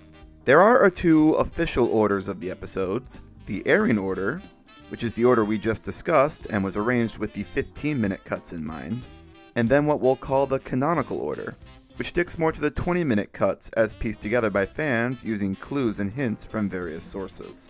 I'm going to speak about the pros and cons of each of these orders, and then present you with an order that I think is a happy medium of both. The airing order. So the airing order goes Sunshine, Pirate, Trapped, Regatta, Munitions, Warrior, High Tide, Quarantine, Ghosts, Jinxed, High Winds, Upriver, and Big Freeze. Right away, I see 3 problems here. First is the stuff with Big Mickey. Big Mickey dies in Munitions and then reappears with no explanation in High Tide. While Big Mickey technically survives in the 15-minute cut, it's very clear High Tide was his official introduction, and Munitions was meant to come after it. In this order, Big Mickey just sort of appears out of nowhere in Munitions and the audience is treated as if they know who he is. So that's one problem. Second problem is Big Freeze and Upriver. Upriver directly references Big Freeze in the opening scene. It had been a hard winter, but the worst of it was over. Big City's frozen waterways and ice-packed quaysides were beginning to thaw. Captain Star says the port is finally thawing, and while that's going on, the Tugs are still working upriver. I know everyone loves Big Freeze as the finale because of the ending song. I do too, but upriver does contradict it. The other issue I see here is the consistency in weather. Tugs takes place over the course of a year, starting in early summer months and ending around the time spring starts. In this order, you have the episode with the giant heat wave, Quarantine, right next to Ghosts, which states winter is starting. Which I guess is fine, you could just say it's a time skip. But then after that is Jinxed, which looks like we're back to summer again. So all these should probably not be right next to each other. Something I do really like about this order though, is that High Winds is towards the end of the series, as a late season reveal of Zebedee's true colors instead of somewhere in the middle. So we'll keep all these things in mind. The canonical order. So this order was pieced together mostly by fellow Tugs fan MKtheInstrumentalist, along with some others, using various clues from episode summaries, photo books, and leaked scripts. This order reveals what can be speculated as the true order of the intended 20-minute cuts of the episodes. Keep in mind, new clues are still being discovered every day, so this order may be subject to change as new info becomes available. This order goes as so: Sunshine, Jinxed, Pirate, Regatta, High Winds, Warrior, High Tide, Munitions, Quarantine, Ghosts, Trapped, Big Freeze, Upriver. Let's analyze it. Okay, so first up is obviously Sunshine. No one will argue that. The following episode is Jinxed, as it was confirmed to be the second episode in production filmed alongside Sunshine, explaining why only footage from these episodes appeared in the original intro and the sizzle reel. The third episode is Pirate. I love this placement because it gives the audience an episode to get to know Grampus before his demise in the next episode. I also really like how all the 10 cents and Sunshine-focused stories are all up front, and then as the show goes on, we transition focus to other characters. Regatta is next, and following that is High Winds. I have some issues with High Winds placement, but I'll get to that. After High Winds is Warrior. The 20-minute cut and book have a scene with Top Hat explaining he's been out on garbage duty with Lord Stinker, while Warrior is hauling rocks, which of course plays into the next episode, High Tide, where Lord Stinker wins Top Hat over. Big Mickey is introduced here. Then is Munitions, which is great because Munitions 20 references the events of High Tide, and Big Mickey actually dies in this cut. Following Munitions is Quarantine, as supported by this photo here showing a completely scorched Krakatoa after the fire. Beside her are a faceless Johnny Cuba, as in the episode, and Top Hat and Warrior. The Stardock briefing scene in the 15 cut is notably shortened. OJ departs with Top Hat and Warrior beside him. We can probably assume that in the 20, after OJ departed, Captain Star ordered Top Hat and Warrior to collect the wrecked Krakatoa and tow her to the Breaker's Yard, which then likely would have led into a more proper intro to Burke and Blair, whose intro in the 15 is also noticeably shortened. This is all speculation, of course, but this photo does confirm that Quarantine was indeed filmed after Munitions. Ghost follows this, which of course had the deleted scene with OJ seeing the ghost of Big Mickey following the munitions fire. Ghost states that winter has arrived in Big City. The next 3 episodes are kinda weird. The next is Trapped, our first upriver episode, and then following that are the 2 snow episodes. The snow finally arrives in Big Freeze. The port is frozen, so the tugs are moved upriver. So of course, after that is upriver, when the worst of winter has passed and the frozen port finally starts to thaw. For the most part, this order fixes a lot of the problems from the previous order. However, I do have some issues with it. In this order, the Princess Alice is in port in Regatta, and then arrives again right after in High Winds. I wouldn't usually be bothered by this, since Alice is a ship that comes and goes throughout the series, but since the episodes are right next to each other, this is kinda jarring. Zebedee's big roles are also very near to each other now, with High Winds revealing his true colors, and High Tide closely after directly undoing that by showing him actively try to sabotage the stars. The weather consistency is also even worse now. Quarantine takes place during a heat wave, then it cuts to winter in Ghosts, then it's summer again in Trapped, and then we're back to the midst of winter in Big Freeze. I know why Trapped placement is where it is, because they brought forward the upriver episodes for the more river-focused Season 2 in the middle of filming when production priorities changed, hence why Billy's Shoepacks prop wasn't totally finished in time for filming. Poor guy just can't stop smiling. But it doesn't help make up a consistent order. Little Ditcher also now debuts in Regatta without an introduction. He just kinda pops in out of nowhere. I understand this is the order for the 20-minute cuts, and the longer cuts may have had more proper character intros and explanations for things, but as we don't have access to all the 20s, we can't be sure. So knowing all this, and what we do have access to, this is the order I recommend watching the episodes in. My order of the episodes goes like this. It's basically the canonical order, but with Trapped and High Winds swapped, and then Trapped and Regatta swapped. Bam! So to recap, the order is Sunshine, specifically the 20-minute cut, Jinxed, Pirate, 20-minute cut, Trapped, Regatta, 20-minute cut, Warrior, High Tide, Munitions, 20-minute cut, Quarantine, Ghosts, High Winds, Big Freeze, Upriver.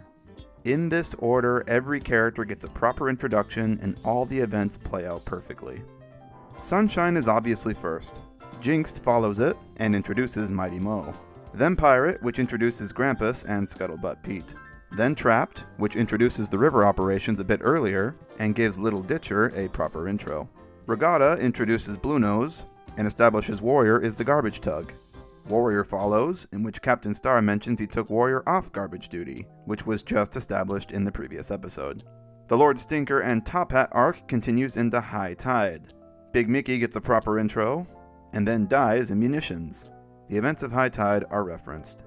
Quarantine follows this, and then there's a time skip to when winter starts arriving in Ghosts.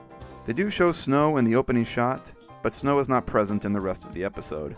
Either way, summer is long over, and we're entering the colder months now. High Winds follows this, with the weather starting to get very bad as winter approaches. Zebedee's true character reveal is now later in the series, and his last speaking role, leaving the audience with a teaser wondering what they would have had planned for him in a second season. A lot of people say High Winds has to be before High Tide, because High Tide mentions a liner in dry dock. Load up the new propeller from Lucky's yard and take it to the liner and dry dock. And everyone assumes that liner is Princess Alice after coming in needing repairs. They don't specifically say the name of a liner though, so we can assume it's probably a different liner entirely. Then we have Big Freeze, when winter finally comes and freezes the port. And lastly, Upriver, when the worst of winter has passed and the frozen port finally starts to thaw. The series literally goes out with a bang. I know all the diehard Tugs fans are probably going to have problems with this order, but frankly, I don't care. Cry about it. This is specifically an order made to accommodate all the cuts of the episodes that we currently have access to. For those wanting to watch Tugs and to watch it in this order, I have created a playlist for it. Link is in the description. I know I am completely overthinking this little show at this point, because when you boil it down, the show can be enjoyed in whatever order you choose to watch the episodes. This is just a topic that is hotly debated by fans, and I wanted to give my 2 cents. I have literally been talking for an hour and a half at this point about boats with faces, and we still have so much to cover. Let's move on.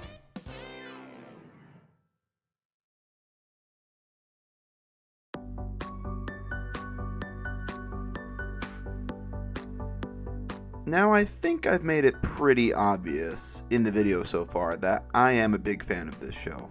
After an hour and a half of me praising this thing, you're probably thinking that Tugs sounds awesome. It's so easy to go off on why Tugs was such a great show, and it was a great show. It's very enjoyable.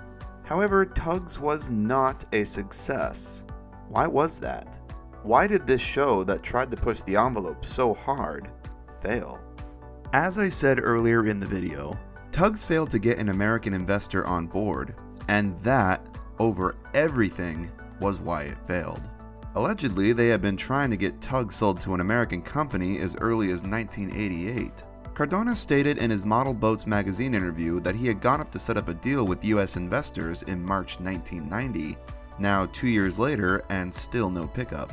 By the time of the interview publication, which was July, still nothing had been greenlit, and Clearwater Features closed its doors only 6 months later on New Year's Eve. The window of opportunity was short. However, it wasn't only that short window of why Tugs never reached the States. The reason Tugs never made it here is because American investors didn't see this appealing to a mass market. Would I call Tugs perfect? No. Impressive, fun, charming, ahead of its time, yes, but it's not perfect. It has one pretty big problem that's kind of hard to ignore. Tugs has a serious tone problem. Who exactly was this show for? While I really enjoy Tugs more and more as I get older, I can't help but think that a lot of what happens in this show would just go over kids' heads. And American investors back then knew that too. Granted, kids' media was a lot more daring and dark in the 80s compared to now, but even then so. Tugs touched on such dark topics and used dialogue that was just kind of jarring in its medium. If you watch Tugs, surely you agree that the target audience of this was preteens, older kids. But the concept of anthropomorphic vehicles is something that is pretty exclusively associated with little kids, even back then. From looks alone to the normal Joe, Tugs looks like Thomas. It looks like something for little kids. Preteens, who the show was made for, were not going to look at a VHS cover in their local store with the visual of a tugboat with a happy face on it and think, yeah, this is meant for me. No, they're going to associate it with kids' cartoons. So right there, it failed to appeal immediately to its intended demographic. On the other side of the same coin, imagine how jarring it must have been for a parent to buy a tape of this kiddie-friendly looking Thomas-like show, and then put it on for their kids and see the episodes dealing with gangsters, ammunition fires, and hostage and death. To a normal person, it's pretty alienating, it's bizarre. So it kinda didn't really appeal to anyone. And this is why American investors were pretty hesitant to get involved. It's not like they never had the opportunity to sell this to America. It was a short window, but investors know pretty straight away if they want to invest or not. Everyone that saw Tugs when Cardona was pitching it to them passed on it, and I think this is why. The audience for Tugs was incredibly limited, and this is why it never took off. Investors knew that a show that dealt with dark concepts but looked like something for little kids would not sell well. Tugs sort of set itself up for disaster from the very start. I, as an adult, totally appreciate all the creativity and love and dedication that went into this show, and I respect that Mitten and Cardona were able to make something that they wanted to make. But in retrospect, it's very easy to see why Tugs never took off. Its unreasonably high production costs that drained their budget, untimely lawsuits, and TVS's unfortunately timed bankruptcy didn't help, of course. But when broken down, Tugs never took off because it didn't have a mass appeal. People have played with the idea of possibly rebooting Tugs, and of course I'd love to see some sort of fan recreation, but to be honest, I don't think a full-on reboot could ever work. Not in 2021, not today. Despite it being very ahead of its time in a lot of ways, Tugs was also saddled with being very of its time. So many crucial factors of the show that they could get away with back then in the 80s would just never fly now. Stuff like Izzy Gomez especially. The darker stories we crave would totally be rejected, and no one would ever sign off on all the main characters being male and having only Caucasian flesh-tone faces. If somehow Tugs did manage to get rebooted, the whole design of the show would have to change completely, and at that point, would it even be Tugs anymore? Would any fan even want to see that? Tugs is something that only could have existed in the time it did, and thank God it did, because if anyone tried to do a show like this in 2021, it just wouldn't happen. I'm happy Tugs exists, and honestly, kind of relieved it only lasted one season. I would have hated to see it get dragged out and be neutered over time into something like Thomas is now, stripped down into something completely unlike the original vision. Tugs is a perfect little time capsule to a magical experimental time when people had more creative freedom on their projects, and those wonderful 13 episodes it produced can never be tarnished or taken away from us. After the failed attempts to sell to America, Robert Cardona understood that Tugs was too mature for contemporary audiences, and he actively tried to think of ways to alter it to make it work, which entailed testing new, more light-hearted dubs of the episodes, including a rather infamous dub with Brian Blessed as the narrator, replacing Patrick Allen. These dubs, of course, never saw light. His efforts eventually resulted in a whole new show entirely. Theodore Tugboat was very clearly aimed at a way younger audience than Tugs, and it was a lot more successful as a result. However, Cardona's efforts to alter Tugs for America did not go totally in vain. Well, if you ever wondered what a neutered contemporary version of Tugs would look like, look no further than the 1997 TLC cartoon series Salty's Lighthouse, because this was exactly that. 8 years after Tugs aired on British TV, Cardona managed to strike a deal with an American studio called Sunbow Entertainment to get Tugs on TV in the States. The company saw potential in what Tugs presented, but of course knew it had to be severely edited to appeal to a mid to late 90s mass American kid audience. Cardona understood, and a deal was made. Cardona licensed the footage right of Tugs to Sunbow, giving them all 13 episodes of the series. 3 or so hours of remastered footage that they could do whatever they pleased with. The end result was a half-hour block cartoon series called Boats Afloat, and later finally retitled Salty's Lighthouse, a variety show of which was mainly made up of cartoon segments, spliced up with live-action boat segments featuring footage from the Tugs episodes. 8 years later, Tugs finally saw its US release, but it was not in the form anyone anticipated. Everything that made Tugs unique was stripped from the show.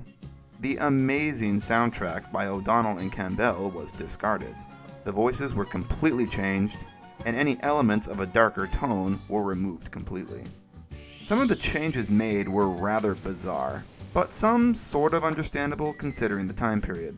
Several characters became female to add some gender balance, including Captain Star, I heard that. Sunshine, You bet!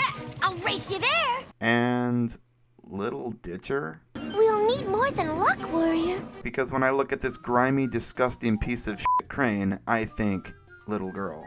I can? Right. Lots of characters' names and motives were changed too. To avoid copyright infringement with McDonald's, Big Mac became Big Stack. Yeah, they really thought outside the box on that one, and censored out his name on his hole. Most of the time. It was the 90s, and the O.J. Simpson case was still a hot topic, so O.J. was renamed to Otis, and also had his name censored.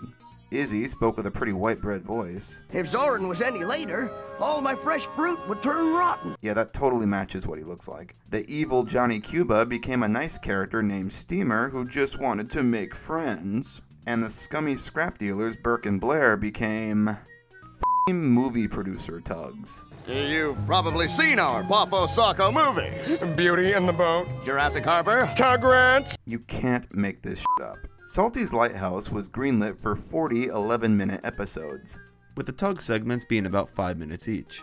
The team had 13 Tugs episodes to work with. How do you turn 13 15-minute episodes into 40 5-minute ones? Simple. You cut all the episodes up until they become indistinguishable from the original intent.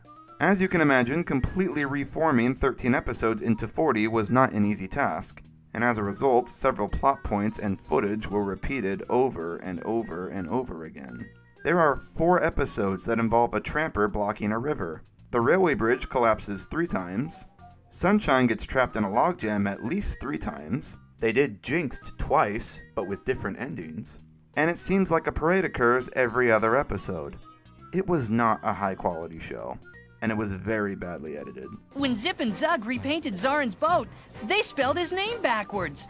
Naraz! As you can imagine, Salty's Lighthouse was terrible. It was a very low-budget show, and you can tell they did not try that hard with it.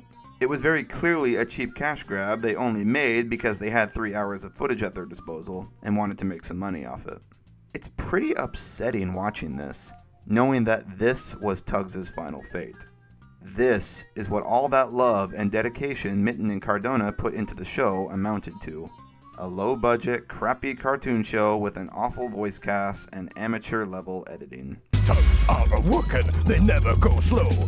Give the boat a minute and blow, man, blow. This is real. Knowing all this, though, I do shockingly recommend watching Salty's Lighthouse. It is a bizarre experience after watching Tugs. It's f***ing terrible, but it's a very interesting insight into how much kids' media changed in only 8 years. Tugs was 1989, and Salty's Lighthouse was 1997, only 8 years later, and yet they feel like worlds apart. All the episodes are on YouTube, they are very easy to find, but I warn you to proceed at your own risk. Naraz!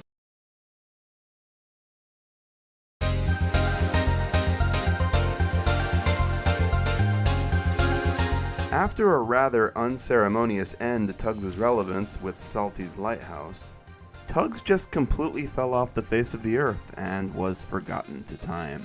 It never saw any more home media releases, and there were other tugboat shows like Theodore that dominated that corner of the market.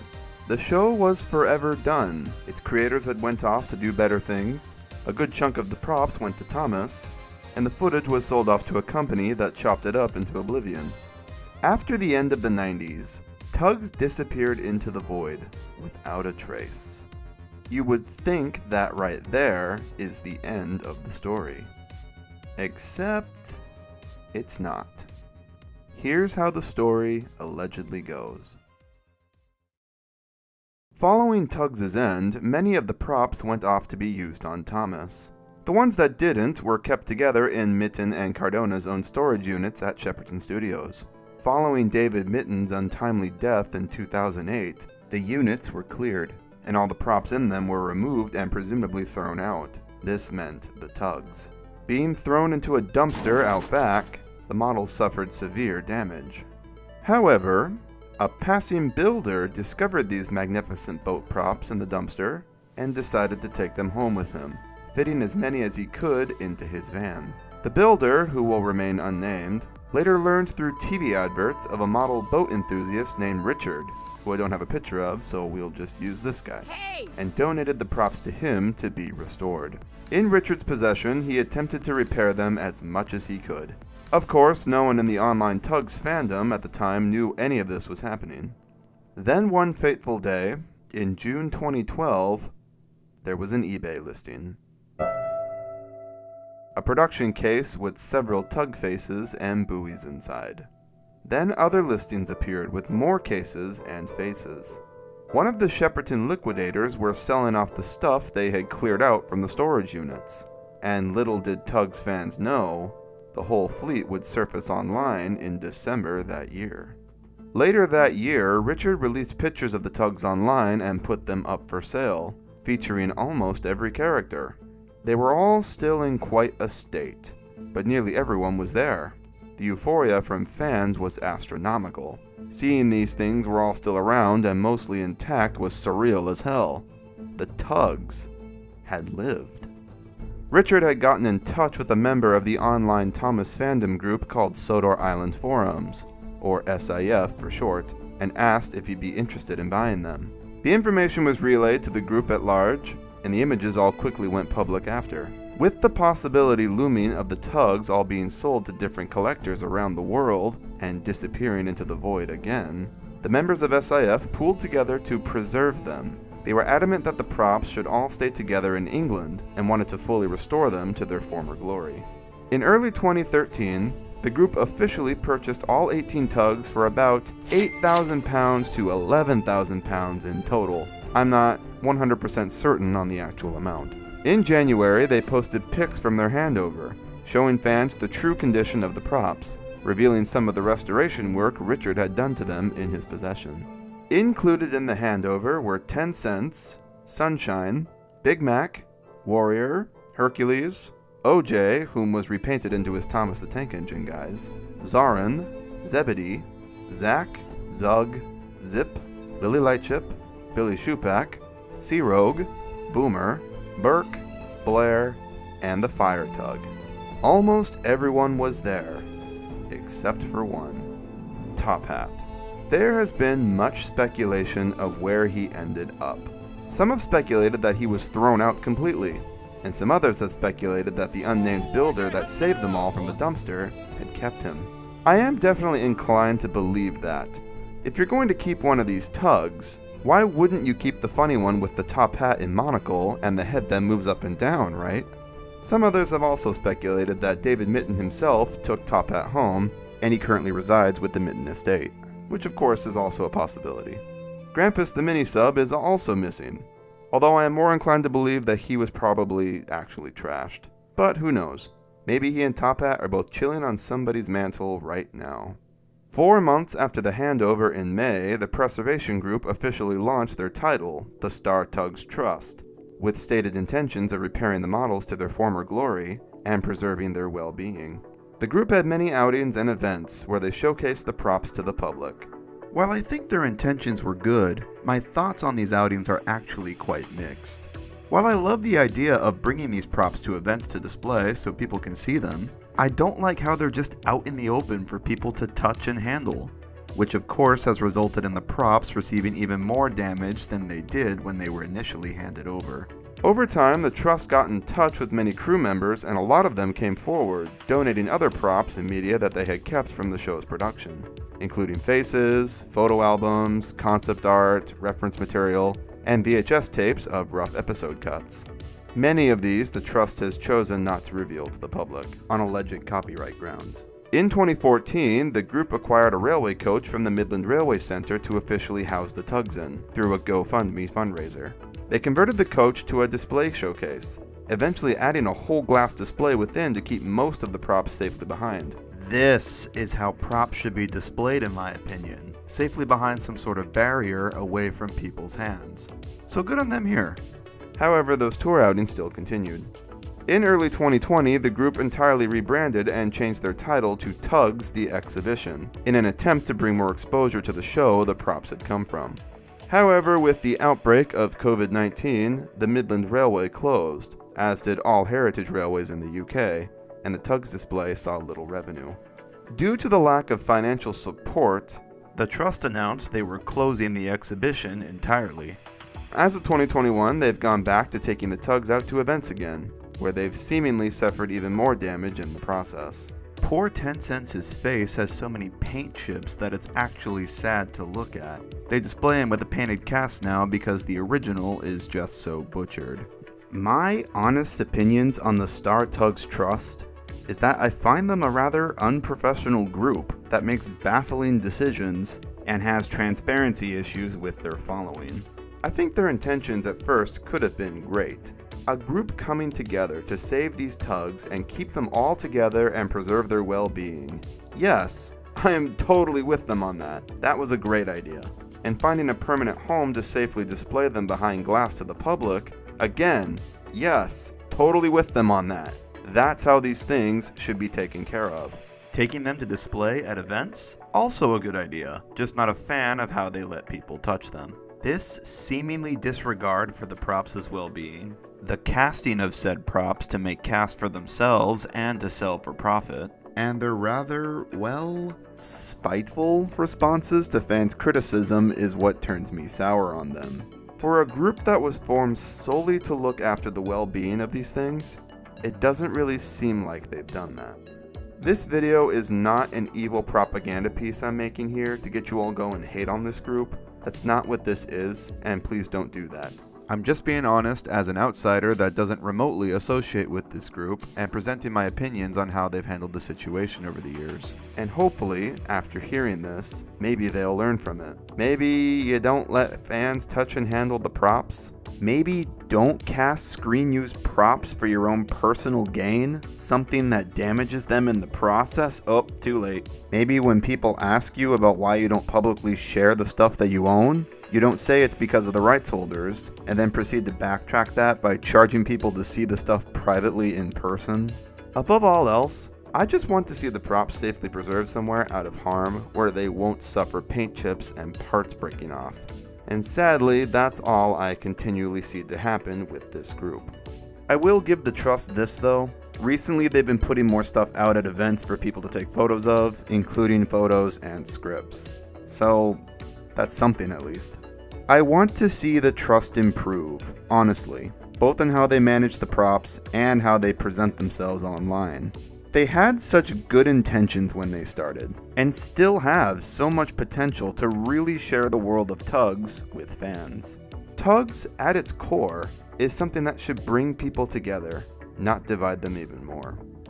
I just hope, somewhere out there, Top Hat is alive and well, perfectly intact, living his best life on someone's mantle, safely away from all the discourse. Godspeed, Top Hat, you beautiful Tug you, wherever you are.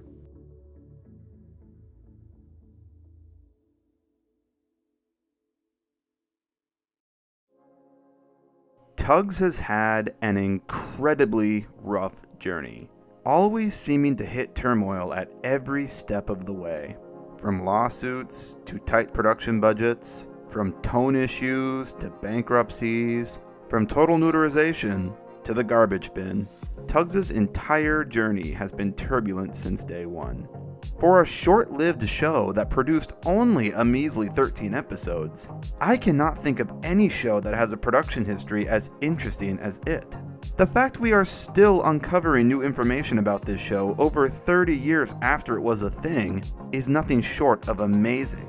Tugs is the gift that keeps on giving, and despite all its problems, holds a special place in my and a lot of Thomas fans' hearts. This show was the product of a magnificent duo that poured their heart and souls into their creation, and the end result was something spectacular. I've managed to spend 2 hours talking about this little show. 2 hours talking about everything. This is the longest video on my channel to date. That must mean something, right? There's clearly something here with this show. Tugs is possibly the most unique and inspired kids show that has ever existed, and there will never, ever be anything like it. I want to give the following people a huge shout out and thank you for all their help on this video. The Star Switcher, John Hayes, MKtheInstrumentalist, BvSwasGood, Tug97, and Geo PhoduckTheVigilant. I encourage all of you to go follow them on Twitter. I also highly recommend checking out the Tugs Iceberg video put together by Ian2. He did a really spectacular job on it, and I won't lie, it's sort of what kickstarted this whole Tug swing I'm on right now. It discusses a lot of mysteries and theories revolving around the lore of Tugs. So if you found my video interesting, you'll definitely enjoy that one. Thank you all so much for watching. And oh, wait a minute. Oh god, I almost forgot. I still have one more surprise for you all.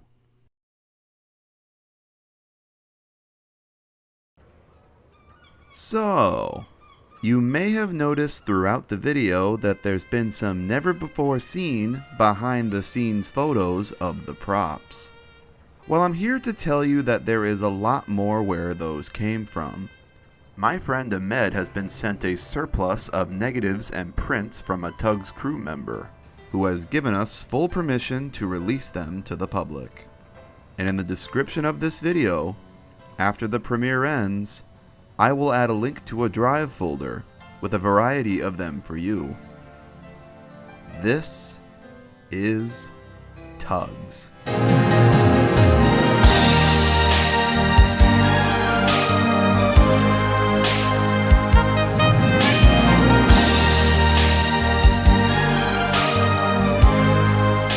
All the negatives and prints here have been actually scanned by us in the highest quality possible. Painstakingly had all the dust and scratches removed and color corrected. This is a long ongoing project, and more will be posted to this folder periodically as we complete them. So keep checking back on that link, and follow the Tugs project on Twitter, as it'll keep you all in the loop when the folder has been updated with new photos. We really hope you all enjoy these. Only made possible by everyone, everywhere, can we keep the spirit of Tugs alive.